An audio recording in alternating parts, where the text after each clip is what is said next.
A palavra de Deus deixada nas Escrituras é para o nosso ensino e para a nossa advertência. Eu queria compartilhar com vocês uma passagem do rei Davi que se encontra lá no livro de 1 Samuel 30, de 1 a 20. Nós não vamos ler os versículos, mas eu quero contar a história. Davi voltava com seu exército para a terra dele e, ao chegar, encontra uma calamidade. Tudo queimado, a esposa, os filhos, os gados, tudo levado pelos amalequitas, povo inimigo. Nessa situação, a palavra nos conta que Davi angustiou-se sobremaneira, não só ele, mas todo o exército que estava com ele, a ponto de sentarem e chorarem e quererem o próprio exército apedrejar Davi. E ele, nessa situação de angústia, ele tomou uma decisão. E é sobre isso que eu quero falar alguns pontos dessa história que nós precisamos tomar também como os filhos de Deus, como igreja, como pessoas que creem em Deus. O que a palavra nos conta? Davi sentou, chorou, mas de repente ele se levantou e decidiu se fortalecer no Senhor, buscar o Senhor. Então o primeiro ponto é: se fortaleceu no Senhor. Nós precisamos, em virtude das circunstâncias adversas, às vezes que nos sobrevêm, nos fortalecer no Senhor. Podemos nos angustiar, sim, podemos até chorar, mas temos que parar e nos fortalecer no Senhor. Depois de fortalecido, a palavra nos conta que ele consultou ao Senhor sobre o que ele ia fazer. E ele perguntou: perseguirei ou não o exército inimigo?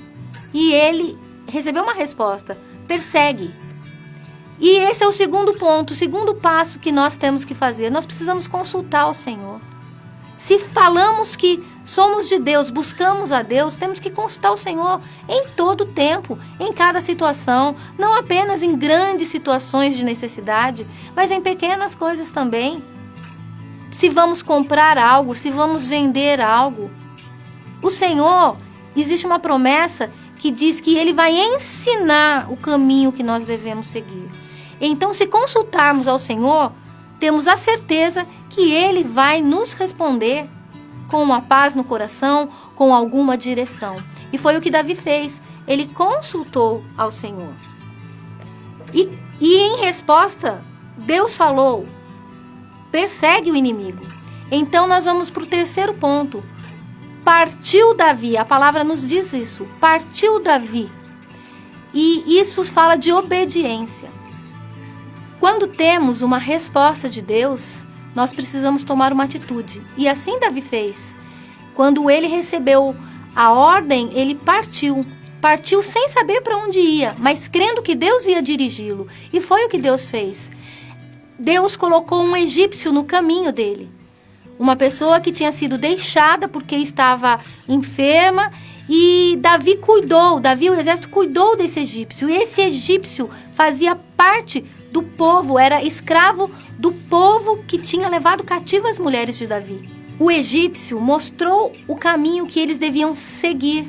E Davi foi, lutou, e a palavra nos conta que ele venceu essa guerra. E não só trouxe de volta as mulheres, as crianças, os animais, como trouxe despojos, ou seja, trouxe as riquezas que o inimigo tinha no território dele.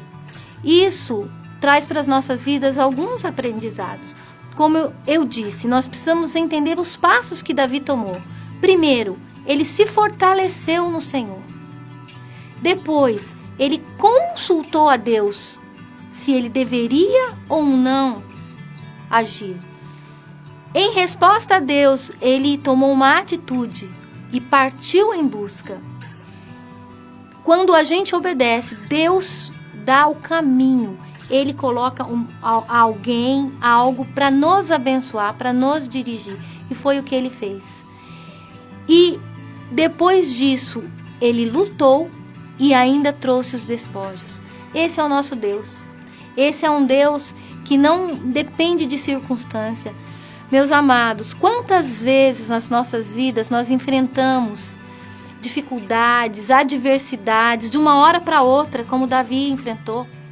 E nessa hora a gente tem que parar e tomar uma posição, se fortalecer no Senhor, buscar o Senhor, obedecer o Senhor e crer que Ele vai colocar as pessoas certas na nossa vida, as coisas da maneira certa. Quantas vezes eu tenho testemunhos pessoais de coisas que mudaram drasticamente a minha vida, porque uma pessoa foi colocada à minha frente, uma carta veio à minha mão, uma visita chegou na minha casa. Queridos, esse é o nosso Deus, que cuida de nós. E não só vamos vencer as circunstâncias, mas como também vamos trazer os despojos. Jesus nos prometeu vida abundante, e é isso que Ele tem para nós. Não só vida, mas vida em abundância. Confie nisso, creia nisso. Deus é bom, sempre bom.